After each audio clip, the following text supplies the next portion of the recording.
Welcome everyone. We're going to discuss organic chemistry, and in this class we will discuss stereochemistry of organic compounds.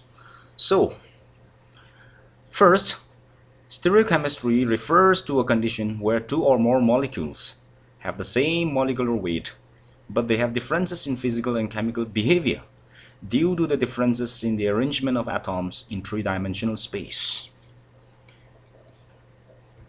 So in organic chemistry, this is defined. In organic chemistry, we have a term called isomerism. Two or more molecules of the same molecular formula but exhibiting different physical and chemical properties. For example, we have ethanol and dimethyl ether, both of which can be represented by the molecular formula C2H5OH, having the same molecular weight, also 46.07 grams per mole. But they have, in one of the features, they have differences in their boiling points. Say, for example, the ethanol has 78.37 degrees Celsius, while dimethyl ether boils at minus 25 degrees Celsius. So, coming back again to stereochemistry, it has come from the word stereo means space, and chemistry refers to the chemical behavior of the particular molecule or the isomers concerned.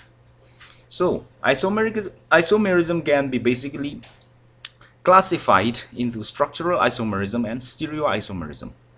And furthermore, structural isomerism can be subdivided into chain isomerism or nuclear isomerism, which are due to the differences in the carbon chain, example, and butane and isobutane.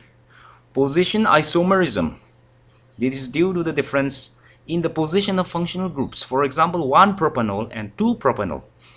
In the case of 1-propanol, the OH group is in the terminal carbon, whereas in 2-propanol, it is the OH group is attached to the middle carbon atom of the 3 carbon chains.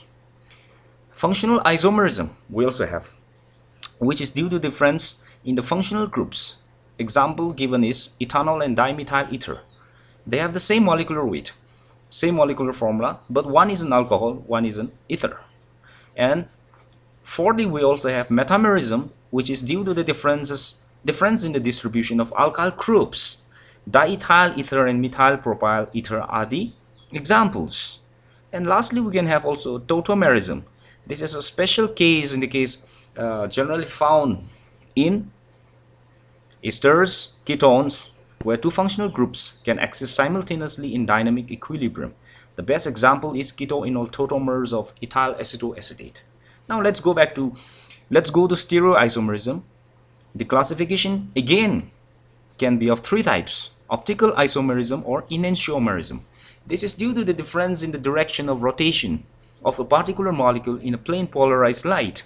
Examples are D and L lactic acid. D lactic acid rotates clockwise and L lactic acid rotates anticlockwise towards anticlockwise direction when placed in the plane of polarized light. Secondly, we also have geometrical isomerism. This is due to the restricted rotation of bonds, especially seen in those molecules which have double or triple bonds. For example, cis and trans butene, where in the case of cis butene we have the C2, we can say cis 2 butene.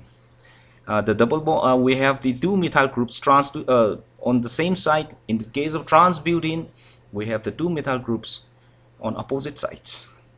Conformational isomerism is the third one. Here this is in contrast to the geometrical isomerism. Conformational isomerism arises due to different arrangement of atoms brought about by rotation about single bonds. For example, staggered and eclipse conformations of ethane. Okay, this is just a sample video.